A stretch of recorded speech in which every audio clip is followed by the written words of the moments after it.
बतिया के अब उनके जाएगा वो बिजी हो कोई बात ना है। जेवनी मेहरारू को सैया सऊदी अरब हो जाला केवन सऊदी सऊदी वाला। हाँ तो सुन बाबू अब सीरियस बात, अब बात समझ ले तू सऊदी वाला हो तो जवनी मेहरारू को सैया सऊदी अरब हो जाई, लव के पेट में गरब हो जाई, आ जवनी मेहरारू को भत्तार प्रदेश कमाए चल जाई, ओकरी घर में ससुरा पतोहिया का मरद हो जाई। मत जाइए बाबू ना, नहीं तो मौसम घाट कर देगा। टेम्पू वाला अरे पैसा टेम्पू चलावेला मारेला झटका। ले किस्मत वाले को मिलता है प्यार के बदले प्याज। सोना सोना ओके रखो, सुना ओके ऐसा जगह धरा सब डबल टेबल बन जाएगी। तेरी आँखा का एक काजल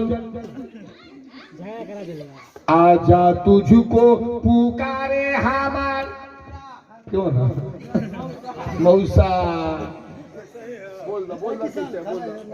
आजा तुझको पुकारे मेरे गीत रे वो मेरे मितवा मेरे मीत रे। तो गो की लगवा लो लगा दो। अब बात न हमसे होई